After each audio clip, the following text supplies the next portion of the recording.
जुन एक किसिमको सुरुमा योजना लिँदाखेरि माग्न आउँदाखेरि योजना तपाईँले दिँदाखेरिमा जुन एक किसिमको उहाँहरूले दृढता त्यो राख्नुहुन्छ हामी गर्छौँ भन्ने जो भन्नुहुन्छ त्यो पछि साँच्चीकै फिल्डमा त्यो भइरहेको तपाईँहरू पाउनुहुन्छ? हामी कहाँ दुईवटा उसबाट कार्यान्वयन हुन्छ। जस्तो जल उपभोक्ता संस्था हामी कहाँ दर्ता हुन्छ। कार्यान्वयनमा जाँदाखेरि चाहिँ उनीहरूले जुन माग गर्नुभएको प्रोसेस भने अब कार्यान्वयनमा जाँदाखेरि चाहिँ सरी अब ठुलै हामी कहाँ त प्रायः ठुलै योजना हुन्छन्। त्यो भए हुनाले दुई किसिमले हामी गर्छौँ। एउटा टेन्डरबाट गर्छौँ र अर्को चाहिँ उपभोक्ता समितिबाट गर्छौँ। र उपभोक्ता समिति डाइरेक्ट इन्भल्भ गराउन सिँचाइमा के हो भने अब उसको पछि अपरेसन मेन्टेनेन्स जिम्मेवारी सबै उपभोक्ता समितिकै हुन्छ। अब उपभोक्ता सिँचाइ जस्तो चाहिँ अब एउटा पर्टिकुलर एरियालाई कभर गर्ने हुँदा उपभोक्ता समिति सक्रिय र राम्रो प्रभाव पनि देखिएको छ सिँचाइको सेक्टरमा चाहिँ। त्यो भएर सञ्चालन तटबन्धनको केसमा चाहिँ अब पछि उसले जति काम गर्यो त्यसको मेन्टेनेन्स रेगुलर आदि इत्यादि त्यति भएको देखिँदैन। सिँचाइहरूमा चाहिँ अब मेन्टेनेन्स हुने उनीहरू सञ्चालन गर्ने किन उनीहरूको चाहिँ जस्तो अब यो आम गुनासो पनि हुन्छ कि जस्तो तपाईँहरूको जस्तो अघि तपाईँले एउटा प्रक्रिया भन्नुभयो आवश्यकता हामी सबैलाई छ सिँचाइको। अब भनौँ फेरि कृषि प्रधान भन्छौँ होइन, फेरि कैलालीमा त धेरै भूभाग चाहिँ फेरि तपाईँको यो खेतीयोग्य जमिनै छ। त्यो भए हुनाले जस्तो अघि तपाईँले भने जस्तो प्रक्रियामा अनुसार उनीहरूले पछिल्लो समय त जस्तो अब तपाईँहरूको त्यो योजनाको लागि पहलै गर्न पनि नसकिने स्थिति सबै कुराहरू या त भनौँ नीति तथा कार्यक्रममा जे समावेश भयो त्यही अनुसार चल्नुपर्ने। अब आम सर्वसाधारणले भनौँ जुन ठाउँमा त माननीयको खासै पहल भनौँ न त्यो किसिमको प्रभाव छैन त्यो ठाउँमा त योजनै नपर्ने स्थिति पनि रहेको भनेर भनौँ न आम सर्वसाधारणले गुनासो गरिरहेका हुन्छन्। यसमा चाहिँ के छ तपाईँको? होइन अहिलेको अवस्थामा त्यो छ। अहिले हामी चाहिँ प्रदेश सरकार अन्तर्गत आइसकेपछि चाहिँ अहिलेको अवस्थामा चाहिँ जो कृषकहरूको उनीहरूको जुन आवश्यकता सबै आवश्यकता त सबै हामी प्राप्त भएको सबै आवश्यकता भएर नि योजना छनौट पनि हो। तर हामीले कार्यालयतर्फबाट चाहिँ कुन योजना उपयुक्त हुन् कस्ता योजनालाई कार्यान्वयन गर्नुपर्छ उसमा के अरे मान्यज्यूहरूसँग सिधै के अरे उहाँहरूको चाहिँ त्यही त पावरले बढी निर्देशित भए जस्तो भयो नि त आवश्यकताले भन्दा पनि। अहिले करिब योजना छनौटको पद्धति चाहिँ करिब त्यस्तै छ। माननीयहरूले चाहे अनुसारको उसमा चाहिँ भनौँ यो कार्यालयको पनि योजनाहरू जाने भए तपाईँको भनौँ आम नागरिकले चाहिँ ल हामीलाई यो आवश्यकता छ भनेर जो अघि भने त्यो प्रक्रिया त कति सुन्दर छ नि त होइन, किनकि आवश्यकता हेरिन्छ जहाँ बढी आवश्यकता छ जहाँ बढी चाहिँ भनौँ त्यो कुराले को चाहिँ प्रभाव रहन्छ त्यहाँ योजना जाँदाखेरिमा त सबैलाई आउटपुट राम्रो हुन्थ्यो। अब यहाँ त एउटा पावर देखाउने जस्तो के जस्तो मैले चाहिँ यति योजना हाल्न सकेँ मेरो ठाउँमा र त्यहाँ चाहिँ त्यो तरिकाले भयो हेर्नुहोस् त उसको भन्दा मैले राम्रो गरेँ भनेर यो भिडले निर्देशित जस्तो यो माननीयहरूको यो तरिकाले गर्दाखेरिमा त तपाईँहरूलाई पनि त त्यो तरिकाको भनौँ खासै काम भइरहेको छैन जस्तो त्यो किसिमको महसुस त हुन्छ होला नि? होइन यसो छ काम त हुन्छ, काम नहुने कुरो भएन। जो अब मान्यज्यूहरूले छनौट गरेका योजना भए पनि अब कहीँ न कसैको आवश्यकताकै बेसिसमा आउने हो। उहाँहरूलाई आवश्यकता परेर न मान्यज्यूहरूसँग माग कम बढी भन्ने आवश्यकता त हुन्छ त्यो तर जस्तो अब सामान्य कृषकहरूले अब कार्यालयबाट चाहिँ जनताको प्रत्यक्ष सम्पर्कमा रहने भनेको त कार्यालय हो। उनीहरूको जुन आशा हुन्छ जुन हामीले सिँचाइ कार्यालयमा हामीले सिँचाइ माग गऱ्यौँ भने हामीले आदरणीय श्रोता दर्शकबिन नमस्कार अनि स्वागत छ कार्यक्रम प्रभात विमर्शको आजको नयाँ विशेष श्रृङ्खलामा पनि उपस्थित छु म पदम। मलाई आज प्रविधिबाट साथ दिँदै हुन्छ आरडीजी र छोटोजीले। आज पनि हामी तपाईँहरूसँग 8:30 देखि 9:30 बिचको 1 घण्टाको समयमा हुनेछौँ दिनेश एफएम 93.8 मेगाहर्ज मार्फत भने त्यसै गरेर चाहिँ दिनेश खबरको अफिसियल फेसबुक पेज मार्फत लाइभ हेर्दै र सुन्न सक्नुहुन्छ। त्यसै गरेर विभिन्न अनलाइनका अरू माध्यमहरू छन् हाम्रो पात्रो लगायतका एप्सहरूबाट पनि यो कार्यक्रम तपाईँहरू संसारभरि नै सुन्दै हुनुहुन्छ होला भन्ने मैले विश्वास लिएको छु। र अरू तपाईँको फुर्सदको समयका लागि भनेर यो कार्यक्रम युट्युबमा पनि रहने गर्छ। तपाईँ आफ्नो फुर्सदको समयमा सुरुदेखि अन्तिमसम्म दिनेश खबरको युट्युब च्यानलमा गएर यो कार्यक्रम सुरुदेखि अन्तिमसम्म फेरि हेर्न र सुन्न सक्नुहुन्छ। हामी नियमित दिन जस्तै आज पनि भनौँ तपाईँहरूसँग एकजना अतिथिसँग कुराकानी गर्नेछौँ उहाँको व्यक्तिगत जीवनसँग सम्बन्धित रहेर र उहाँले काम गरिरहेको कार्यक्षेत्रसँग सम्बन्धित रहेर आजको दिनमा पनि हामी कुराकानी गर्नेछौँ। तपाईँहरू सबैलाई थाहै छ हामी कार्यक्रम कार्यक्रममा भनौँ हप्ताको हरेक दिन शुक्रबार बाहेक फरक फरक अतिथिहरूसँग फरक फरक विषयवस्तुमा केन्द्रित रहेर कुराकानी गर्दै गर्छौँ र एउटा सकारात्मकता ल्याउने तपाईँको बिहानीसँग जोडिने प्रयास हामी गरि नै रहेका हुन्छौँ र आज पनि त्यो कुरा अगाडि बढ्दैछ। आज हामीसँग अतिथिको रूपमा रहनुहुनेछ जलस्रोत तथा सिँचाइ विकास डिभिजन कार्यालय कैलालीका कार्यालय प्रमुख डम्बर प्रसाद धितालजी। उहाँसँगको यो बिहानीको समयको मिठो विमर्श तपाईँ लगायत तपाईँका अन्य साथीहरू तपाईँका आफन्तहरूलाई सुनाउन यदि चाहनुभयो भने फेसबुक लाइभ हेरिरहनु भएको छ भने त्यसलाई सेयर गरिदिनु भयो भने पक्कै पनि त्यो सम्भव हुनसक्छ। म ढिला नगरिकन आजका हाम्रा अतिथिलाई कार्यक्रममा स्वागत गर्ने अनुमति चाहन्छु। धिताल सर, स्वागत छ कार्यक्रममा। नमस्कार। धन्यवाद। सन्चै हुनुहुन्छ होला? ठिक छ। धनगढीतिरै हुनुहुन्छ। अरू कस्तो चलिरहेछ अहिलेको स्थिति? अब आर्थिक वर्ष सकियो, कामको चटारो कतिको छ कार्यालयमा? अब अहिले चाहिँ अलिकति चाहिँ हाम्रो अब आगामी वर्ष यो अब रनिङ अब आर्थिक वर्ष भनौँ त्यसको अब अहिले प्लानिङ फेजमा छौँ। गत वर्ष कार्यक्रमहरू सबै सम्पन्न भएको छ। त्यो भएर अब त्यति कामको चटारो भन्दा अब अहिले फिल्डको चटारो भन्दा पनि अफिसियल प्लानिङको उसमा चाहिँ छ। त्यस्तै हुन्छ। थोरै अब व्यक्ति विशेष कार्यक्रम हो, थोरै तपाईँको व्यक्तित्वबाट अगाडि बढाउँ होला। थोरै तपाईँको भन्दा पारिवारिक पृष्ठभूमिमा त्यसपछि आउँला। थोरै तपाईँको शैक्षिक ब्याकग्राउन्डतिर मैले जोडिन चाहेँ। कसरी बित्यो तपाईँको प्राथमिक तहको शिक्षा अनि त्यसपछि माथि? म चाहिँ स्कुल चाहिँ मैले त्यो हिमालय माध्यमिक विद्यालय घिया कैलालीबाट चाहिँ मैले एसएलसी पास गरेको हुँ 2046 सालमा। मेरो 46 सालको ब्याच हो एसएलसीको। त्यसपछि म इन्जिनियरिङ अध्ययन संस्थान केन्द्रीय क्याम्पस पुल्चोकमा डिप्लोमा लेभलको पढाइ त्यहाँ गरेँ मैले। अनि त्यसपछि मैले केही वर्ष जागिरी खाएँ, ओभरसियर पदमा जागिरी खाएँ।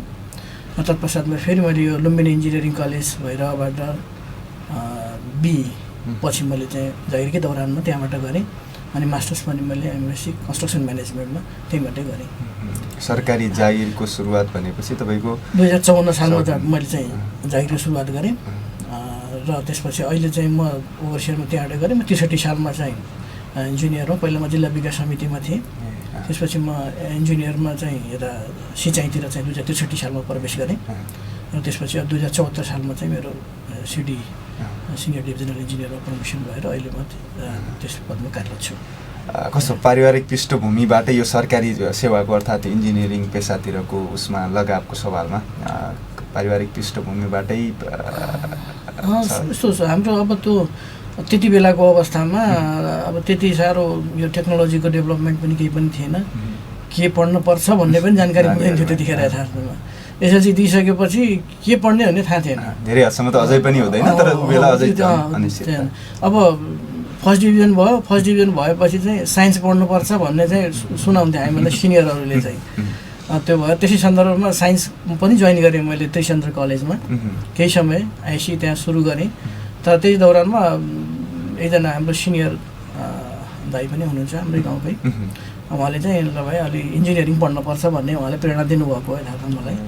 अनि त्यसपछि त्यहाँ त्रिचन्द्रमा पढ्दा पढ्दै मेरो चाहिँ एउटा पुल्चोक क्याम्पसमा एडमिसन खुल्यो, त्यहाँ फर्म एप्लाई गरेँ। लकिली त्यहाँ नाम निस्क्यो। त्यही त थोरै मैले यो किन पनि भने व्यक्ति उसमा चाहिँ जस्तो एउटा परिवारको वातावरणले पनि होइन बच्चा त कतातिर जाने भन्ने सवालमा पनि फरक पार्छ। र हुन त तपाईँहरूको समयतिर यस्तो त्यति धेरै यो कुराले प्रभाव त पार्ने त्यस्तो अब खेती किसानी नै हो हाम्रो ब्याकग्राउन्ड। बुवाले पहिला सर्भिस गर्नु, सर्भिस छोडेर जागिरै हुनुहुन्थ्यो बुवा त। जुम्लाबाट हाम्रो ओरिजिन नै जुम्ला हो। जुम्लाबाट जागिरकै दौरानमा बुवा यहाँ आउनुभएको हो। त्यो भएर जागिर सरकारी जागिरको चाहिँ अब फ्यामिलीमा थियो भनौँ न। त्यसो भए कैलालीमै जन्मनु भएको, कैलालीमै हुर्केको। हजुर पक्कै पनि। र जस्तो अब सरकारी सेवाको परिवेशबाट म अगाडि बढ्न चाहेँ। जस्तो एक किसिमको अब ओभरसियर 3 वर्ष 4 वर्ष जति त पढाइमै जाने भइहाल्यो होइन। त्यसपछिको उसमा पनि अब सरकारी जागिरको लागि भनेर एक किसिमको प्रिपरेसन तयारीमा केही समय व्यतीत हुने भइहाल्यो। त्यसपछि कस्तो हुँदो रहेछ यो? अब हुन त एक किसिमको परिवारमा सरकारी जागिरलाई हेर्ने किसिमको दृष्टिकोण त एकदम भनौँ सकारात्मक नै हुने भयो। आफूले पनि त्यो भनौँ न जागिरमा साँच्चीकै प्रवेश गर्दाको अनुभूतितिर मैले थोरै जोडिन चाहेँ। कस्तो फिल भएको थियो त्यो बेलाको समयमा? होइन यस्तो थियो हाम्रो चाहिँ हाम्रो के भयो भने त्यो काउन्सिलिङ भनौँ न यसको अब हाम्रो पढाइको हिसाबले पनि के भयो भने अब पढेपछि अझै पनि हाम्रो सोसाइटीमा त्यो छ, पढेपछि जागिर खानुपर्छ होइन।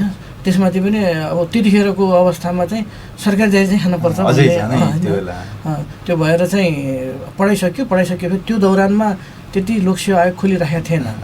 पढाइ हाम्रो मेरो 50मा सिद्धियो। 50मा सिद्धिएपछि 51, 52, 53, 54सम्म लगभग म प्राइभेट सेक्टरमै जागिर खाएँ। अनि त्यसपछि चाहिँ अब लोकसेवा खुल्न थालेपछि अनि त्यहाँ लोकसेवा दिएर नाम निस्क्यो।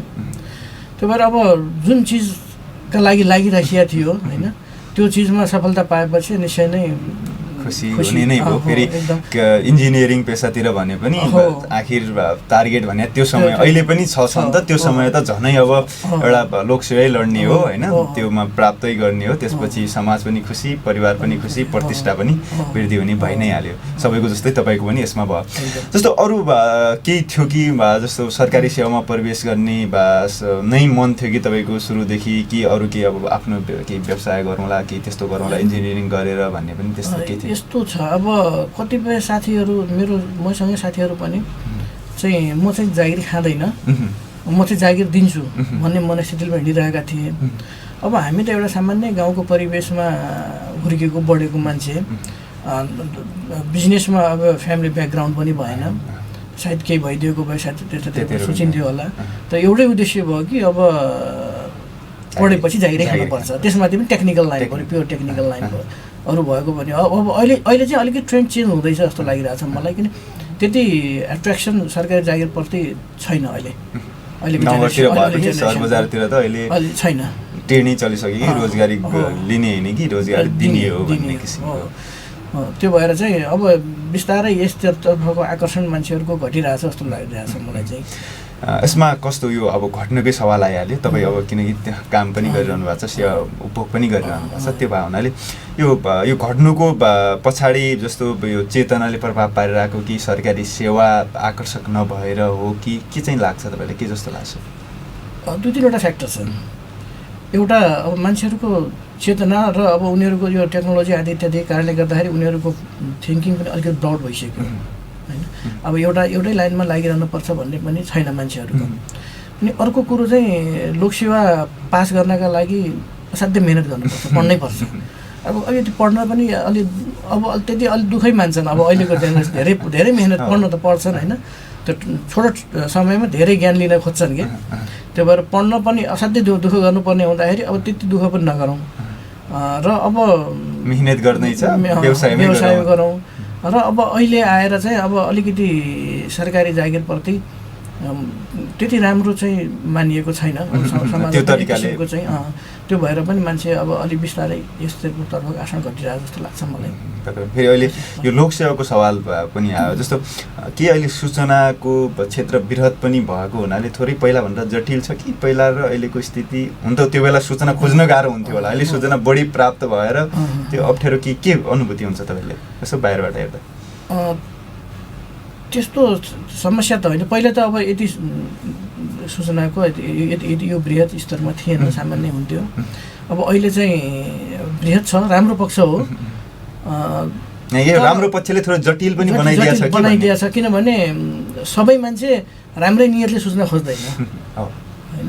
त्यसले गर्दा पनि बिस्तारै मान्छेहरूको आकर्षण घट्ने, अलिकति झमेला हुने होइन।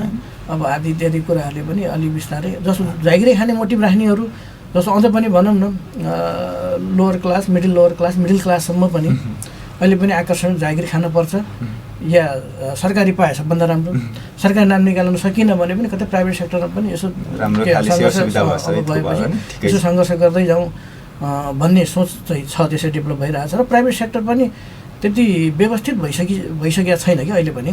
प्राइभेट सेक्टरमा पनि इङ्गेज भएर मान्छे सरकारी नै खोजिरहनु पर्ने आवश्यक पर्दैन वास्तवमा। हामी कहाँ प्राइभेट सेक्टर पनि त्यति व्यवस्थित भइसकेको लाग्दैन, अझै भर्खर बामी सर्दैछ, अगाडि बढ्दैछ। र फेरि लोकसेवाको उसमा त अहिले किनकि शैक्षिक त्यो भनौँ न बढी बेरोजगार भएर कम्पिटिसन पनि त्यो तरिकाले बढी छ कि तपाईँहरूको समयभन्दा? कम्पिटिसन त असाध्यै बढी छ, किनभने पहिलेको तुलनामा अब त अहिलेको प्रोडक्सनै हेर्ने हो भने धेरै नै छ अहिले होइन। इन्जिनियरै भन्ने हो भने धेरै एकै वर्षमा धेरै अहिले प्रोडक्सन हुन्छ। उतिखेर एउटा पुल्चोक क्याम्पस मात्रै थियो होइन। त्यसले गर्दाखेरि अब कम्पिटिसन त हाई छ। तर हुन त अब खपत गर्ने त्यो किसिमको जनशक्ति चाहिए पनि बढी नै छ हुन त त्यो पनि तुलनात्मक रूपमा जे भयो नि रेसियो चाहिँ थोरै नमिले जस्तै बढी नै छ पहिलाको तुलनामा बढी छ एकदमै बढी छ र अहिले अब फेरि अर्को ट्रेन्ड के छ भने यहाँको राम्रो प्रोडक्टहरू चाहिँ अब विदेश गइदिने क्या होइन यो चाहिँ ठुलो समस्या छ प्लान भइदिने अब अपर्च्युनिटी नपाएरै हो उनीहरूले पनि यहाँ जस्तो अब यहाँ धनगढी कार्यालय आएको चाहिँ कति जति मेरो झन्डै 2 वर्ष हुन आँट्यो 2 वर्ष योभन्दा पहिला कहाँ योभन्दा पहिला म डोटी थिएँ त्योभन्दा पहिला कञ्चनपुर थिएँ मेरो जागिर अवधि अहिलेसम्म 24 वर्ष भयो 24 वर्षमा लगभग म 19 वर्ष जति यही प्रदेशमा बिताएँ हजुर म 5 वर्ष जति मात्रै बिचमा भैरवहरू पनि म गएँ अन्यथा सबै मेरो 19 वर्ष जागिर जीवन यहीँ बितेको छ सुदूरपश्चिम प्रदेशमै जस्तो अब तुलनात्मक रूपमा हुन त पहिले तपाईँ एज अ कार्यालय प्रमुख यतै हुनुहुन्थ्यो कि योभन्दा पहिला कहीँ कार्यालय प्रमुख भएर सुरुमा काम होइन मैले डोटी हुँदा पनि कार्यालय प्रमुखै थियो सिटी भएर कञ्चनपुर हुँदा पनि कार्यालय प्रमुख थिएँ त्योभन्दा पहिला म 65-66 नै तपाईँ कार्यालय प्रमुख भएर बसेँ बिचमा चाहिँ म रूपन्देही हुँदाखेरि चाहिँ कार्यालय प्रमुख रूपमा चाहिँ बसिनँ किन म आफ्नो अध्ययनको उसको लागि पनि थिएँ अब 66 लगभग म 65 पछि चाहिँ म कार्यालय प्रमुखकै रूपमा लगभग काम गरिरहेको छु भनेपछि तपाईँको लगभग आधा जति समय त जति जागिरको कार्यालय प्रमुखकै रूपमा चाहिँ बितिसक्यो हजुर कति जति अब कार्यकाल छ तपाईँको 1-2 वर्ष मेरो अब लगभग 2 वर्ष जेनरली हाम्रो कहाँ 2 वर्षपछि सरुवा गर्ने ट्रेन्ड छ क्या अब साउन महिनामा अब मुख्यमन्त्री कार्यालय सरुवा गर्ने अब के चेन्ज के हुन्छ कि अब सरुवा अझै हुने यहाँबाट सम्भावना छ कस्तो लाग्छ यो अब जस्तो कैलालीमा आउनुभयो केही किसिमको अब जस्तो हुन त अरू ठाउँमा पनि कार्यालय प्रमुखको रूपमा काम गरिसकेपछि त अब भनौँ कैलाली अझ यसको क्षेत्र हल्का विरत पनि छ त्यो हुनाले म यो चाहिँ चेन्ज गर्छु परिवर्तन गर्छु कैलालीमा भन्ने त्यस्तो केही पहिल्यैदेखि टुटी थियो फेरि तपाईँ कैलालीकै बासिन्दा भएको हुनाले पनि हजुर यस्तो छ अब हामीले प्लानिङ हिसाबले कैलाली जिल्ला भनेको हाम्रो यो प्रदेशकै इरिगेसनको लागि असाध्यै पोटेन्सियल जिल्ला हो हाम्रो यहाँको उत्पादनले बाँकी पहाडको 7 जिल्लासम्म धान्न सक्ने अवस्था हो त्यो हिसाबले प्लानिङ गरेर जाँदा असाध्यै राम्रो हुन्थ्यो तर अब अहिले अलिकति चाहिँ के छ भने यो योजनाहरू चाहिँ अब अलिकति त्यो प्लानिङ हिसाबले सञ्चालन गर्न अलिक गाह्रो भइरहेको अवस्था छ जसरी अब योजनाहरू छनौट गर्दाखेरि यो योजना अध्ययन भएका ठुला योजना राम्रा योजना कार्यान्वयन गर्नुपर्नेमा त्यो गर्न सकिया छैन अहिले ठुला योजना कार्यान्वयन गर्न सकिया छैन प्रदेश अन्तर्गत पहिले केन्द्र अन्तर्गत हुँदाखेरि चाहिँ अब ठुला योजनाहरू मात्रै कार्यान्वयन हुन्थे मजला सिँचाइ योजना भने मजला लेभलका हामीबाट डिभिजन लेभलबाट तर अहिले आएर चाहिँ के भइदिएको छ भने सानसाना योजनाहरू 8-10 लाख योजनाहरू भइदिएको हुनाले अब त्यो जति हामीले एक्सपेक्ट गरेका थियौँ त्यो अनुसारको चाहिँ उपलब्धि नहुन सक्छ त्यति हेक्टरहरू जति छ त्यो सिँचाइ सुविधा पुग्न सक्छ हालाकि अब प्रदेश संरचनामा गइसकेपछि त्यति सहज तरिकाले भनौँ त्यो ठुलो योजनाहरू प्लानिङको हिसाबले जुन अब टार्गेट हुन्थ्यो यो वर्षमा यति प्रोजेक्ट सम्पन्न गर्ने यति हेक्टर सिँचाइ सुविधा विस्तार गर्ने जुन प्लानिङ हुन्थ्यो त्यो हिसाबले हुन गाह्रो भइरहेको छ अहिले चाहिँ अलिक समस्या अहिले यो 1-2 वर्ष अलिक समस्या भइरहेको जस्तो अब कैलालीकै सवालमा पनि हुन त अब यो खोला नालाहरूलाई मध्यनजर गरेर तटबन्धको काम पनि तपाईँकै कार्यालयले गर्छ यो फेरि थोरै यो विषयमा अहिले प्रवेश पनि गरिहालेँ मैले पनि त्यही हिसाबले झाकझुक तरिकाले नै सोधेँ त्यसैले यो जस्तो कार्यालयकै कार्यक्षेत्रको सवालमा पनि र आम सर्वसाधारण त्यो धेरै जानकारी नहुँदो रहेछ कि जस्तो सिँचाइ कार्यालयले के गर्ने होइन जस्तो सिँचाइ विकास डिभिजन कार्यालयले चाहिँ खास त्यसको चाहिँ कार्यक्षेत्र के हो भनेर पनि हुन त अब यो यसको क्षेत्रहरू त अब सानो सूक्ष्म तरिकाले गयो भने त धेरै गहिरो पनि होला र सटिकमा भन्नुपर्दा हाम्रो कार्यालय यो किसिमको सेवा सुविधाहरू दिन्छ आम सर्वसाधारणलाई प्रत्यक्ष रूपमा यो तरिकाले चाहिँ प्रभाव पारिरहेको छ भन्ने किसिमको थोरै आम श्रोता दर्शकहरूलाई राख्दैन हामी कहाँ चाहिँ 2 किसिमको हामीले योजनाहरू कार्यान्वयन गर्छौँ एउटा सिँचाइ भइहाल्यो मेजर हाम्रो चाहिँ सिँचाइ नै हो सिँचाइका नयाँ सिँचाइ योजनाहरू निर्माण गर्ने र पुराना निर्माण भइसकेका सिँचाइ योजनाहरूको चाहिँ मर्मसम्मार गर्ने र अब नयाँ राम्रा योजनाहरू छन् भने तिनीहरूको स्टडी गरेर तिनीहरूलाई आगामी कार्यक्रममा चाहिँ समावेशका लागि प्लानिङ गर्ने एउटा त्यो सिँचाइ योजना माग गर्नका लागि चाहिँ विधिवत रूपमा अब अहिले चाहिँ प्रदेश अन्तर्गत चाहिँ त्यस्तो विधान त अब केही बनिसकेको अवस्था त छैन नभइसक्यो भने हामीले चाहिँ केन्द्रकै विधानलाई चाहिँ जुन पहिले हाम्रो सिँचाइ नियमावली थियो त्यसैलाई चाहिँ फलो गरेर चाहिँ हामी कहाँ चाहिँ योजना माग गर्ने एउटा विधि छ। हामी कहाँ योजना माग फारम भन्ने पाउँछ। त्यो माग फारम लगेर उहाँहरूले चाहिँ सबै कृषकहरूको जग्गा धनीहरूको नाम किता नम्बर क्षेत्रफल सबै उल्लेख गरेर त्यहाँ बुझाउनुहुन्छ र उहाँले चाहिँ के अरे हेक्टरको चाहिँ 50 रुपियाँ चाहिँ जम्मा गर्नुहुन्छ दर्ता खातामा जम्मा गरेर हामी कार्यालयमा दर्ता गर्नुभयो भने अनि त्यो बल्ल कार्यान्वयनको प्रोसेसमा जान्छ। त्यसपछि त्यो त्यो योजनाको अध्ययन गरिन्छ। अध्ययनबाट सम्भाव्य देखिएछ भने त्यो योजनालाई चाहिँ निर्माणका लागि अगाडि बढाइन्छ। अब हाम्रो प्रक्रिया चाहिँ त्यो हो।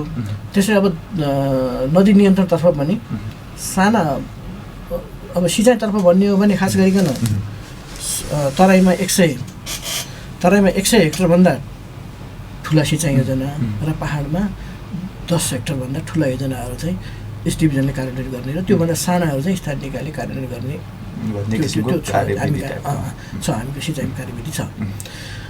अब तटबन्धनको पनि त्यही हो। तटबन्धनको पनि अलि ठुलो लेभलको जस्तो हामी कहाँ गरेर अब कान्द्रा भयो, काँडा भयो, गौरीगङ्गा भयो, घुरा नदी भयो, यो ठुल्ठुला नदीहरूको चाहिँ हजुर तिनमा चाहिँ तटबन्धन गर्ने चाहिँ अब पहिलेको केन्द्रको अनुसार चाहिँ गर्नुपर्ने त्यसको लागि चाहिँ अब तटबन्धनको माग गर्ने त्यो आवश्यकता पहिचान गर्छौँ हामीले रहेछ भने त्यसको कार्यान्वयनको लागि प्रक्रिया अगाडि बढाउने त्यो प्रक्रिया चाहिँ हाम्रो त्यो हो। माग गर्ने हाम्रो कार्यालय मार्फत चाहिँ जाने हो भने तर अब अहिले चाहिँ प्रदेश संरचना आइसकेपछि चाहिँ ठ्याक्कै यो प्रक्रिया फलो भइरहेको छैन। जो योजनाहरू जे किसिमले प्रदेश सरकारले हामीलाई कार्यान्वयन गर्न भनिरहेछ त्यो योजनाहरू हामी कार्यान्वयन गरिरहेछौँ। अहिले प्रदेश सरकारले भनौँ त्यो तरिकाले एक त आफैले कार्यविधि नीति नियम पनि छुट्टै नसकेको अवस्था त्यही हो। अब भनौँ अब कार्यकारीहरूले चलाउन खोजे अनुसारले त्यो हिसाबले चल्ने भयो। जस्तो मन्त्रालयकै सभामा पनि तपाईँको सम्बन्धित मन्त्रालयले सामान्य किसिमको भनौँ यो कार्यविधिमा गर्नुहोस् भन्ने तरिकाले गरिदिए पनि कार्यविधि मन्त्रालयले बनाइदिए त हामीलाई सहज हुन्थ्यो, सजिलो हुन्थ्यो। त्यो बनिसकेको छैन, बन्ने प्रक्रियामै छन् ती सबै। प्रदेश सरकार स्थापना भर्खरै धेरै वर्ष त भएको छैन। अब यो यस्तो महत्त्वपूर्ण नीतिहरू बनाइदिए अगाडि सहज हुन्थ्यो, हामीले कार्यान्वयन गर्न सहज हुन्थ्यो।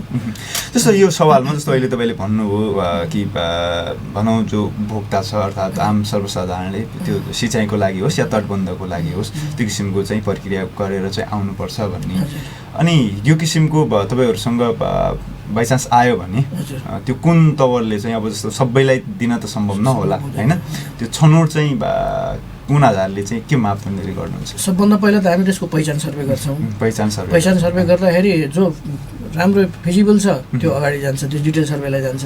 जुन फिजिबल छैन भने त्यो त्यहीँबाट आउट भइहाल्छ। र डिटेल सर्वे भइसकेका योजनाहरूमध्ये प्राथमिकता क्रममा फर्स्ट कम फर्स्ट बेसिस नै हो हाम्रो चाहिँ। त्यो जस्तो पहिला जसले डिमान्ड गरेको छ जसको पहिले सर्वे भइसकेको छ त्यसलाई चाहिँ पहिले कार्यान्वयनमा लाने त्यो चाहिँ हाम्रो ट्रेन्ड चाहिँ पहिलेको ट्रेन्ड चाहिँ त्यही नै हो। जस्तो योजनाहरू लगिसकेपछि पनि योजना गइसकेपछि पनि जस्तो अब त्यसको अनुगमन पनि तपाईँहरू गर्नुहुन्छ समय समयमा फिल्ड गएर। जस्तो कार्य सम्पादनको पाटोमा अब यो किनकि होल सोसाइटीको सवाल हो। जस्तो अब जिम्मेवारी लिइसकेपछि गर्छौँ भनिसकेपछि त्यो गर्ने उसमा चाहिँ कति अगाडि हुनुहुन्छ भन्ने पनि एक किसिमको यसले चित्र देखाउँछ। त्यो हुनाले मैले राखेँ। जस्तो जुन एक किसिमको सुरुमा योजना लिँदाखेरि माग्न आउँदाखेरि योजना तपाईँले दिँदाखेरिमा जुन एक किसिमको उहाँहरूले दृढता त्यो राख्नुहुन्छ हामी गर्छौँ भन्ने जो भन्नुहुन्छ त्यो पछि साँच्चीकै फिल्डमा त्यो भइरहेको तपाईँहरू पाउनुहुन्छ? हामी कहाँ दुईवटा उसबाट कार्यान्वयन हुन्छ। जस्तो जल उपभोक्ता संस्था हामी कहाँ दर्ता हुन्छ। कार्यान्वयनमा जाँदाखेरि चाहिँ उनीहरूले जुन माग गर्नुभएको प्रोसेस भने अब कार्यान्वयनमा जाँदाखेरि चाहिँ सरी अब ठुलै हामी कहाँ त प्रायः ठुलै योजना हुन्छन्। त्यो भए हुनाले दुई किसिमले हामी गर्छौँ। एउटा टेन्डरबाट गर्छौँ र अर्को चाहिँ उपभोक्ता समितिबाट गर्छौँ। र उपभोक्ता समिति डाइरेक्ट इन्भल्भ गराउन सिँचाइमा के हो भने अब उसको पछि अपरेसन मेन्टेनेन्स जिम्मेवारी सबै उपभोक्ता समितिकै हुन्छ। अब उपभोक्ता सिँचाइ जस्तो चाहिँ अब एउटा पर्टिकुलर एरियालाई कभर गर्ने हुँदा उपभोक्ता समिति सक्रिय र राम्रो प्रभाव पनि देखिएको छ सिँचाइको सेक्टरमा चाहिँ। त्यो भएर सञ्चालन तटबन्धनको केसमा चाहिँ अब पछि उसले जति काम गर्यो त्यसको मेन्टेनेन्स रेगुलर आदि इत्यादि त्यति भएको देखिँदैन। सिँचाइहरूमा चाहिँ अब मेन्टेनेन्स हुने उनीहरू सञ्चालन गर्ने किन उनीहरूको चाहिँ प्रत्यक्ष जीविको पात्रसँग सम्बन्ध राख्ने कुरो भएको हुँदाखेरि किनकि उपभोक्ता उनीहरू नै पानी आयो भने खेती हुने, पानी आएन भने खेती हुँदैन। त्यो भएर चाहिँ सञ्चालनमा उपभोक्ता समिति समावेश र कन्ट्र्याक्टबाट गर्दाखेरि चाहिँ प्रभावकारी राम्रै देखिएको छ। राम्रै देखिएको छ। आदरणीय श्रोता दर्शकबिन, आजको दिनमा हामी कुराकानी गरिरहेका छौँ जलस्रोत तथा सिँचाइ विकास डिभिजन कार्यालय धनगढी कैलालीका कार्यालय प्रमुख सरसँग डम्बर प्रसाद धितालजीसँग हाम्रो विमर्श। अगाडिको कार्यक्रम छुट्यो भन्ने तपाईँलाई लागिरहेको हुनसक्छ। दिनेश खबरको अफिसियल फेसबुक पेजमा यो कार्यक्रम सुरक्षित रहन्छ, सुरुदेखि अन्तिमसम्म सुन्न सक्नुहुन्छ, हेर्न सक्नुहुन्छ भने त्यसै गरेर चाहिँ दिनेश खबरको युट्युब च्यानलमा गएर पनि यो कार्यक्रम सुरुदेखि अन्तिमसम्म हेर्न सक्नुहुन्छ, सुन्न सक्नुहुन्छ, केही कुरा अनुसरण गर्न सक्नुहुन्छ र केही ज्ञान बटुल्न सक्नुहुन्छ यो कार्यक्रमको भनौँ तपाईँको हेराइबाट। म ढिला नगरिकन फेरि हाम्रो भनौँ विमर्शलाई अगाडि बढाउन चाहन्छु। धिताल सर, फेरि पनि स्वागत छ कार्यक्रममा। धेरै कुराकानी त तपाईँको भनौँ न व्यक्तित्वसँग सम्बन्धित रहेर कुराकानी गऱ्यौँ, कार्यालयसँग सम्बन्धित पनि धेर थोर कुराकानीहरू गऱ्यौँ। जस्तो सर, जस्तो तपाईँहरूको भनौँ एउटा कार्यालयको लागि एक्जिक्युटिभ पोजिसन नै हो त्यो, तपाईँले चाहेअनुसार कार्यालय चलाउनुहुन्छ। तर कस्तो सन्तुष्टि त्यो किसिमको हुन्छ तपाईँहरूले कार्यालयबाट अर्को कार्यालयमा सरुवा हुँदा यो गरौँला सोचेको थिएँ, यो चाहिँ भयो भन्ने किसिमको त्यो हुन्छ कि केही न केही खड्केकै हुन्छ यो हाम्रो? किनकि यसले सिस्टमलाई प्रतिनिधित्व गर्छ। तपाईँले म त्यो हिसाबले प्रश्न गर्दैछु, किनकि एउटा कर्मचारी जस्तो भनौँ हाकिमले पनि अर्थात् कार्यालय प्रमुखले पनि त्यो किसिमको वातावरण पोलिटिकल्ली होस् या फेरि सोसाइटीको त्यो चेतना स्तरले होस्, अर्थात् त्यो धेरै कुराले धेरै फ्याक्टरले प्रभाव पार्ने हुनाले यो मैले प्रतिनिधिको उसको रूपमा चाहिँ मैले तपाईँलाई यो सोधेँ। होइन, पहिले जुन हिसाबले हामीले कार्यान्वयन गरिरहेका थियौँ, जस्तो ठुला योजनाहरू कार्यान्वयन गर्नलाई 2 वर्ष 3 वर्ष 4 वर्षसम्म लाग्थ्यो। त्यस्ता योजनाहरू सञ्चालन गर्दा चाहिँ त्यो अवधि त्यसलाई कम्प्लिट गर्न नपाउँदै छोरा हुँदा चाहिँ अलिक खिन्नता चाहिँ हुन्थ्यो। किनभने आफूले डिजाइन गरेको, आफूले निर्माण प्रक्रिया अगाडि बढाएको र त्यसमा सर्र किसानको खेतमा पानी पुगेको देख्दा मनै हर्ष हुन्छ, आनन्द लाग्छ र त्यो योजनामा हेर्दा बडा आनन्द लाग्छ र त्यसलाई कम्प्लिट गरेर जान नपाउँदा अलिक खिन्नता अनुभव त हुन्थ्यो त्यति बेलाको अवस्थामा। अब अहिले त्यो सिनारियो रहेन अहिलेको अवस्थामा चाहिँ। अब किनभने त्यस किसिमका योजनाहरू पनि हामीसँग खास छैनन्, साना योजना छन्। प्रदेश सरकार अन्तर्गतका योजनाको सङ्ख्या पनि धेरै छन्। यो अर्थ अब हाम्रो यो रनिङ आर्थिक वर्षमा पनि 77-78मा गर्ने पनि अहिले हाम्रो करिब 78-79मा भनौँ, यसमा चाहिँ हाम्रो अहिले लगभग 115वटा योजना छन्। त्यसले गर्दाखेरि त्यो यसै आर्थिक वर्षमा सबै सम्पन्न करिब हुने खाले हुन्छ। साना योजना 8-10 लाखका हुन्छन्। त्यो भएर चाहिँ अब त्यस्तो मैले यो सम्पन्न गर्न पाइनँ, यसो गर्न पाइनँ भन्ने त्यो अहिले चाहिँ त्यस्तो खिन्नता बोध हुँदैन अहिले चाहिँ। किनभने जति गर्नु त्यो गत आर्थिक वर्ष जति त्यो करिब सकिहाले। त्यो भएर चाहिँ अब अहिलेको यो अवस्थामा चाहिँ त्यो साह्रै चाहिँ त्यति धेरै छैन त्यो स्थिति। अब भनौँ योजनाहरू अपूर्ण रह्यो भने आफूलाई चाहिँ अप्ठ्यारो महसुस हुने थियो, अहिले चाहिँ छैन। जस्तो अब यो आम गुनासो पनि हुन्छ कि, जस्तो तपाईँहरूको जस्तो अघि तपाईँले एउटा प्रक्रिया भन्नुभयो, आवश्यकता हामी सबैलाई छ सिँचाइको। अब भनौँ फेरि कृषि प्रधान भन्छौँ होइन, फेरि कैलालीमा त धेरै भूभाग चाहिँ फेरि तपाईँको यो खेतीयोग्य जमिनै छ। त्यो भए हुनाले जस्तो अघि तपाईँले भने जस्तो प्रक्रियामा अनुसार उनीहरूले पछिल्लो समय त जस्तो अब तपाईँहरूको त्यो योजनाको लागि पहलै गर्न पनि नसकिने स्थिति, सबै कुराहरू या त भनौँ नीति तथा कार्यक्रममा जे समावेश भयो त्यही अनुसार चल्नुपर्ने। अब आम सर्वसाधारणले भनौँ जुन ठाउँमा त माननीयको खासै पहल भनौँ न त्यो किसिमको प्रभाव छैन, त्यो ठाउँमा त योजनै नपर्ने स्थिति पनि रहेको भनेर भनौँ न आम सर्वसाधारणले गुनासो गरिरहेका हुन्छन्। यसमा चाहिँ के छ तपाईँको? होइन, अहिलेको अवस्थामा त्यो छ। अहिले हामी चाहिँ प्रदेश सरकार अन्तर्गत आइसकेपछि चाहिँ अहिलेको अवस्थामा चाहिँ जो कृषकहरूको उनीहरूको जुन आवश्यकता सबै आवश्यकता त सबै हामी प्राप्त भएको सबै आवश्यकता भएर नि योजना छनौट पनि हो। तर हामीले कार्यालय तर्फबाट चाहिँ कुन योजना उपयुक्त हुन्, कस्ता योजनालाई कार्यान्वयन गर्नुपर्छ उसमा के अरे मान्यज्यूहरूसँग सिधै के अरे उहाँहरूको चाहिँ त्यही त पावरले बढी निर्देशित भए जस्तो भयो नि त आवश्यकताले भन्दा पनि। अहिले करिब योजना छनौटको पद्धति चाहिँ करिब त्यस्तै छ।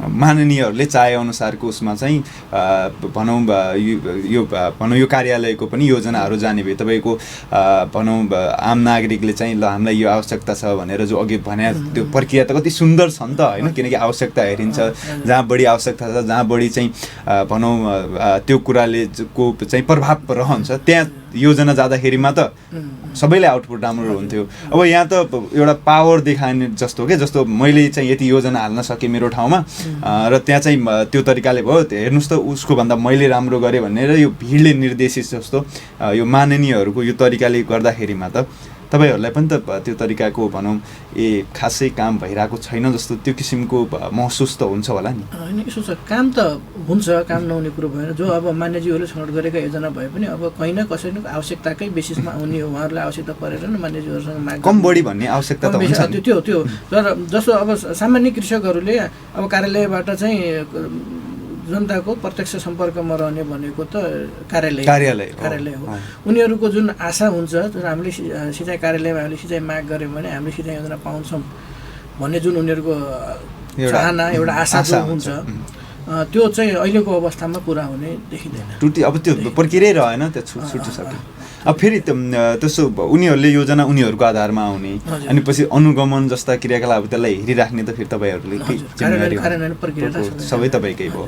त्यो हुनाले अब जस्तो अहिले सङ्घीयता भनौँ, यो सङ्घीय उसमा तपाईँहरू गएको 2-3 वर्ष जति भयो लगभग भनेपछि यो पछिल्लो र अहिलेको समयको अन्तर तपाईँले केही भनौँ अप्रत्यक्ष प्रत्यक्ष रूपमा अघि झचल्को दिने हिसाबले भनिहाल्नुभयो, पहिला ठुला योजना हुन्थ्यो, अहिले सानो योजनाहरू छन् भनेर।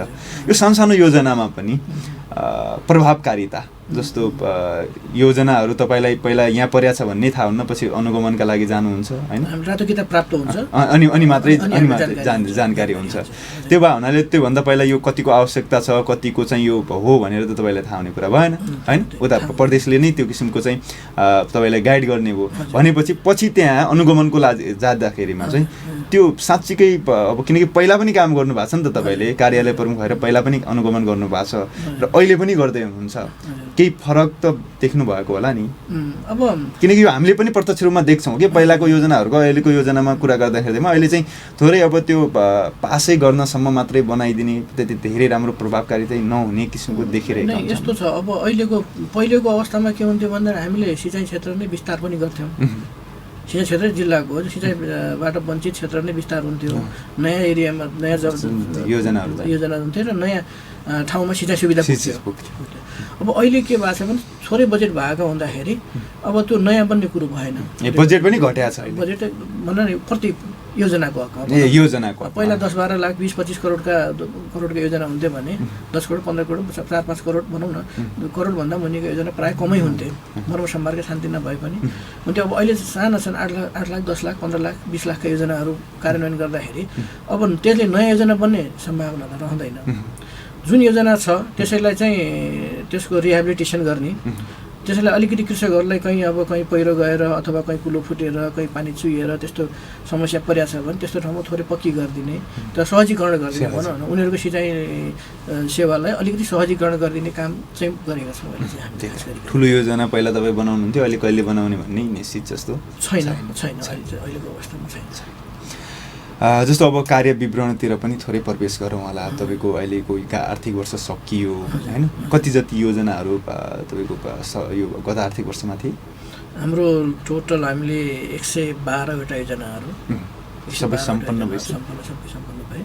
अब केही चाहिँ अधुरा भएकाहरू क्रमागत रूपमा यो वर्ष पनि हुन्छ, धेरै जसो चाहिँ सम्पन्न। त्यसको मूल्याङ्कन चाहिँ कसरी गर्नुहुन्छ? मतलब कति प्रभावकारी रह्यो, कति भएन भने त्यो पनि त हेर्नुहुन्छ होला। त्यस्तो अङ्क प्राप्त दिने तिनीहरूलाई अनि त्यो कसैले त्यस्तो किसिमको ग्रेड राख्ने त्यस्तो हुन्छ कि? त्यस्तो छैन, पास या फेल त्यस्तो केही हुँदैन।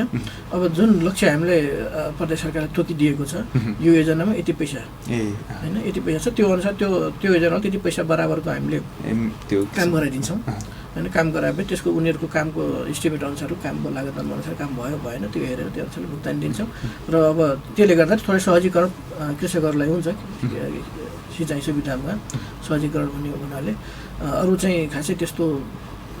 त्यही त अहिले फेरि यो 112 योजना भनेपछि एउटै जिल्लामा फेरि तपाईँहरूको यो अनुगमनको सवालका लागि त थोरै यो किनकि क्षेत्र ठुलो पनि छ एक हिसाबले एउटा कार्यालयका लागि यो कर्मचारीहरूको पर्याप्तता कार्यालयमा के कस्तो छ?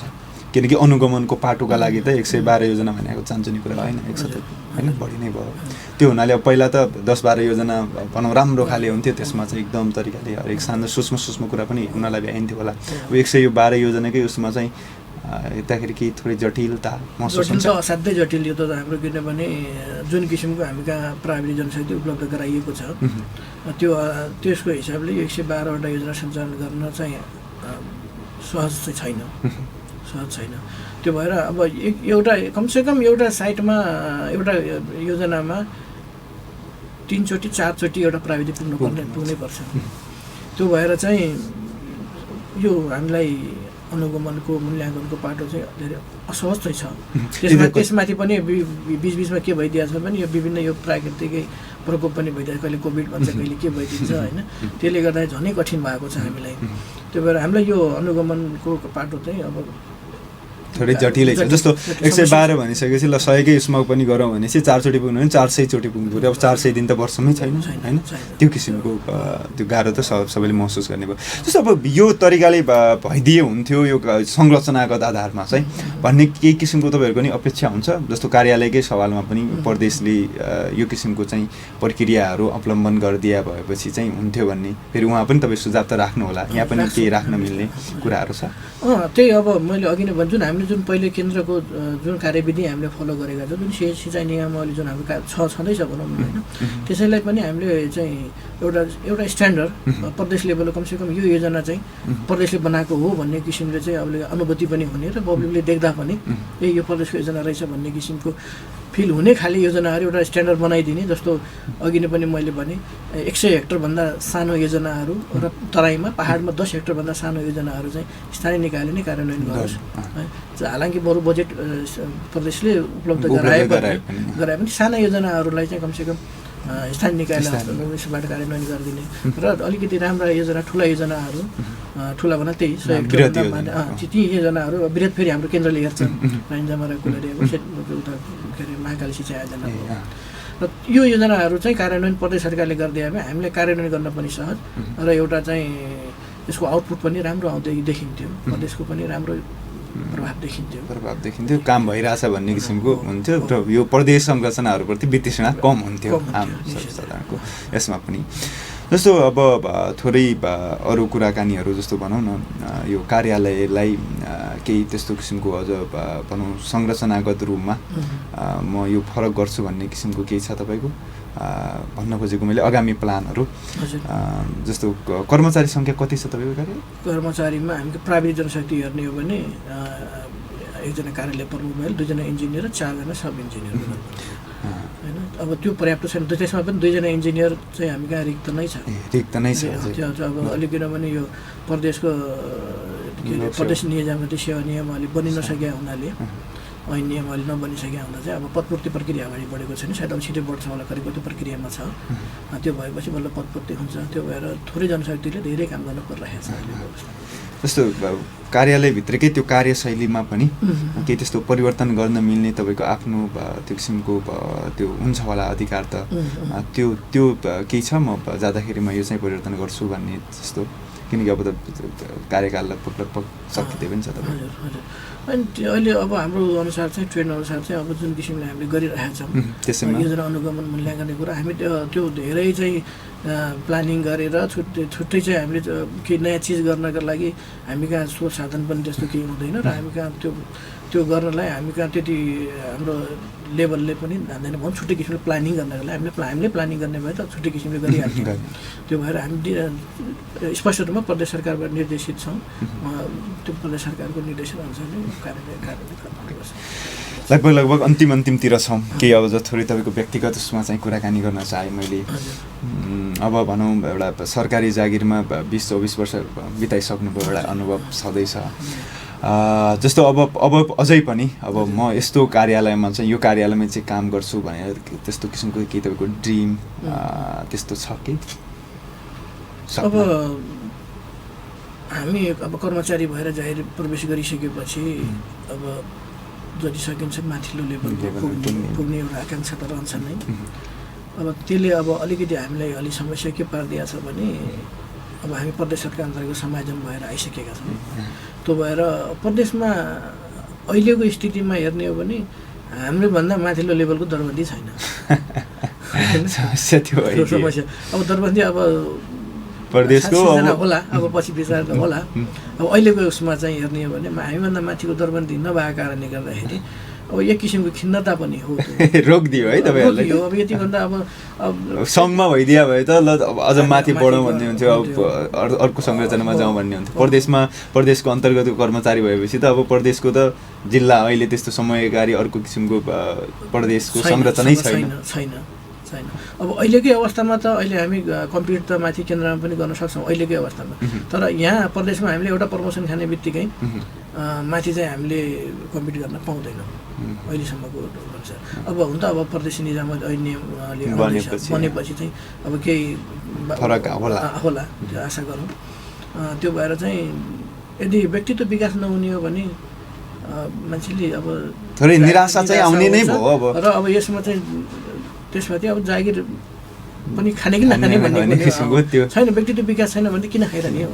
अहिले फेरि प्राविधिक भनौँ प्राविधिकहरूको त निजी उसमा पनि राम्रो किसिमको सेवा सुविधाहरू अनि त्यसपछि अवसरहरू छँदैछ भनेपछि त यो क्षेत्रमा भोलि कर्मचारी नपाइने स्थिति पनि हुन्छ यसरी क्राइसिस आयो भने।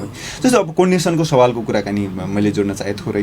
प्रदेशले तपाईँहरू जस्तो किनकि तपाईँ जस्तो कार्यालयहरू पनि प्रदेशको आफ्नो नियमनमा छन्, प्रदेश अन्तर्गत छन् भनेपछि यो समन्वयको सवालमा प्रदेश सरकार तपाईँहरूसँग कतिको चाहिँ सक्रिय छ? तपाईँहरूलाई छलफलहरूमा बोलाउने अनि त्यसपछि योजनाकै सवालमा पनि योजनाहरू तपाईँहरू मार्फत चाहिँ यो तरिकाले कलेक्सन गर्नुहोस् भनेर त्यो किसिमको गाइडलाइनहरू दिने भनौँ न। किनकि कार्यालय प्रमुख भनेपछि त योभन्दा ठुलो संरचना तपाईँहरूलाई अरू कसले हेर्ने त होइन। प्रदेशमा भए पो ल अर्को एउटा भनौँ नियमनकारी अर्को संस्था तपाईँहरूकै माथि छ खडा छ भनेपछि त उसले कोर्डिनेसन गर्ला र तपाईँले गाइडलाइन आउला भन्ने भयो। तर अब तपाईँहरूकै जिल्लाहरूकै उसमा चाहिँ सबै कार्यालय प्रमुखहरूसँग त्यो किसिमको कोर्डिनेसन भइराख्ने गरिराख्ने त्यो किसिमको मन्त्रालयले यो काम गरिरहेको छ। हामी यो भौतिक पूर्वाधार विकास मन्त्रालय अन्तर्गत भएको हुँदा हाम्रो चाहिँ बेला बेलामा चाहिँ छलफल यो प्रगति समीक्षाहरू र अन्य कुराहरूमा मिटिङहरू आदि भइरहेछ। त्यो चाहिँ सकारात्मक पाटो छ, त्यो भइरहेछ। लगभग अन्तिमतिर छौँ, केही कुराहरू अब छुटेका पनि होलान् हुन त। अब योसँग सम्बन्धित मैले यो केही श्रोताका प्रतिक्रियाहरू पनि भनौँ उहाँहरूका प्रश्नहरू पनि लिने गरेका छौँ। मैले श्रोता दर्शकहरूलाई पनि अनुरोध गरेँ 0914010 बाटोमा कल गर्न सक्नुहुन्छ। उहाँलाई केही त्यस्तो तपाईँको प्रत्यक्ष प्रश्न छ भने र त्यसै गरेर मैले लाइभ हेरिरहेको छु तपाईँहरूको म कुनै त्यस्तो किसिमको प्रश्न छ भने त्यो हेर्छु। एउटा प्रश्न चाहिँ कुलमान मोक्तानजीले चाहिँ राख्नुभएको छ, सिँचाइ मिटरबारे किसानहरूलाई केही कुरा बताइदिए धेरै राम्रो हुने थियो भनेर चाहिँ भन्दै हुनुहुन्छ। यो सिँचाइ मिटर चाहिँ अब मलाई चाहिँ एक्ज्याक्ट भएन यो कस्तो हुन्छ, सिँचाइ मिटरबारे किसानलाई एक्ज्याक्ट बताइदिए हुन्थ्यो भनेर उहाँले प्रश्न राख्दै हुनुहुन्छ। अब पानीको ठ्याक्कै त्यो मात्रा के कसरी वितरण गर्ने भन्ने कुराको सन्दर्भमा अब त्यो अब अहिलेको हाम्रो परिप्रेक्ष्यमा अब त्यो हामीले जुन किसिमले योजनाहरू अब कार्यान्वयन गरिरहेका छौँ, जुन लेभलका योजनाहरू कार्यान्वयन गरिरहेका छौँ, अब यसले चाहिँ जस्तो सम्भवै भएन। अब त्यसो धेरै पानी युज गर्दा पनि बाली राम्रो हुँदैन, चाहिने भन्दा थोरै युज गर्दा पनि बाली राम्रो हुँदैन। त्यो भएर ठिक्कै मात्रामा पानीहरू युज गर्नका लागि अब हामीले ठाउँ ठाउँमा योजनाहरू संरचनाहरूमा चाहिँ मिटर गेजहरू राखिदिएका हुन्छौँ होइन।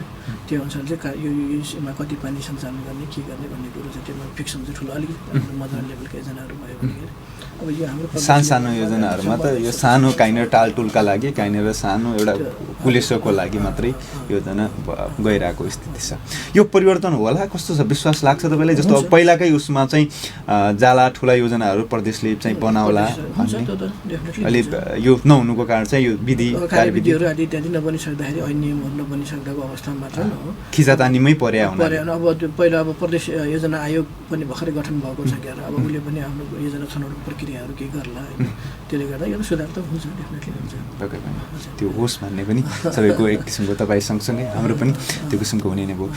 समय उपलब्ध गराइदिनु भयो, धेरै धेरै धन्यवाद। केही त्यस्तो छुटेको छ भने राख्दा हुन्छ, 2-3 मिनट छ हामीसँग अझै पनि केही त्यस्तो कुराकानीहरू अब व्यक्तिगत रूपमा राख्नुपर्ने तपाईँ किनकि तपाईँको भनौँ फिल्डमा जाँदाखेरिमा तपाईँले त्यो किसिमको चाहिँ भेटेका मान्छेहरू होइन तपाईँको किसानहरू जसले चाहिँ तपाईँहरूको कार्यालयप्रति एक किसिमको भनौँ विश्वास राख्छन् भरोसा राख्छन् कि गर्छ कार्यालय भन्ने किसिमको आस्था भनौँ न त्यो किसिमको विश्वास भनौँ भित्र बनाएर राखेका हुन्छन् उनीहरूलाई के भन्नुपर्ने अब अहिले अब प्रदेश सरकारबाट पनि ऐन नियमहरू हाम्रो बन्दैछन् कार्यविधिहरू बन्दैछन् अब जति पनि हामी कहाँ पनि थुप्रो छ योजनाहरू माग फारम भरेका प्रत्येक वर्ष चाहिँ अब रिन्यू गर्छन् अडिट गर्छन् दर्ता समितिहरू छन् उहाँहरूलाई निश्चय पनि हामीले सेवा दिन सकिएका छैनौँ अहिलेको अवस्थामा सकिराखेका छैनौँ त्यो भएर अब निश्चय पनि अब केही कार्यविधि बन्ला अब केही चाहिँ परिवर्तन आउला उहाँहरूको डिमान्डहरू पनि पुरा होला भन्ने आशा लिएको छु र यो वर्ष जुन हाम्रो 78-79 अब कार्यान्वयन गर्ने हाम्रा योजनाहरू छन् थुप्रै योजनाहरू छन् लगभग हाम्रो त्यहाँ अहिले 115वटा योजनाहरू छन् अहिले अब अलि वर्षाकै सिजन छ जान आउन पनि समस्या छ प्लस अब अहिले खेतीपातीको समय भएको हुँदाखेरि मान्छेहरू कुलोमा पानी चलाइरहने हुँदा अब अहिले कार्यान्वयन गर्न त्यति सहज हुँदैन अहिले प्लानिङकै फेजमा छौँ हामी कसरी गर्ने कुन योजना कसरी जाने भनेर र लगभग हामी भदौ असोजैतिर भनौँ असोजपछि चाहिँ हामी कार्यान्वयनमा जान्छौँ त्यो भएर चाहिँ अब जति सुनिरहनु भएको छ कृषकहरू सम्बन्धित हुनुहोला उहाँहरू अब कार्यालयमा सम्पर्कका लागि आइदिनु होला भन्ने अनुरोध पनि गर्दछौँ अब जसको परेको छ उहाँहरू जानकारी सायद पाइसक्नु भयो होला अहिले त मिडियाको हिसाबले पनि अनलाइन आदि इत्यादिले गर्दा पनि मान्छेले जानकारी पाइसकेका हुन्छन् अब यही गरेर हामीले पत्र लिन सम्भव पनि हुँदैन 115वटा योजनाहरू छन् त्यो भएर अब यही माथामा अनुरोध पनि गर्दछु कि उहाँहरूले चाहिँ आफ्नो उसको जो योजनाको चाहिँ खोज अनुसन्धान गर्नुहोस् किनकि अब उहाँहरूले नचाहेरै त्यो प्रदेशबाट सिधै टप्प टिपेर तपाईँ उसको कसैको उसमा चाहिँ हालिदिएको कुरा भयो होइन तपाईँहरूले पेस गरिसकेपछि रातो किताब पाइसकेपछि उहाँहरूले पनि रातो किताब आइसकेको छ होइन आइसक्यो होला उहाँलाई जानकारी लगभग भइसक्यो हुनु पर्छ त्यो भएर चाहिँ अब कार्यालयमा आइदिनुहोस् यो बुझिदिनुहोस् भदौपछि भनौँ न कार्यालयमा सम्पर्कमा आइदिनु भयो हुन्छ हस् धेरै धेरै धन्यवाद आदरणीय श्रोता दर्शकबिन आजको दिनमा हामीले कुराकानी गऱ्यौँ जलस्रोत तथा सिँचाइ विकास डिभिजन कार्यालय कैलालीका कार्यालय प्रमुख डम्बर प्रसाद धितालजीसँग आजको कुराकानी तपाईँहरूलाई के कस्तो लाग्यो तपाईँहरूको सुझाव सल्लाह प्रतिक्रियाको अपेक्षा राखेँ अहिलेसम्म हेरेर सुनेर साथ दिनुभयो यसको लागि धेरै धेरै धन्यवाद विभिन्न किसिमका प्रतिक्रियाहरू राखेर र लाइभ सेयर गरेर पनि हामीलाई सहयोग गर्नुभयो यसको लागि पनि तपाईँलाई धेरै धेरै धन्यवाद प्रविधिबाट मिठो साथ दिनुभयो हाम्रो आरडीजी र छोटोजी उहाँ दुवैजनालाई आभार प्रकट गर्दै भोलि फेरि नयाँ विषयवस्तुमा नयाँ अतिथिहरूसँग कुराकानी गर्ने बाचासहित आजको कार्यक्रम प्रभात विमर्शबाट भने म पनि बिदा माग्छु हस् नमस्कार शुभ दिन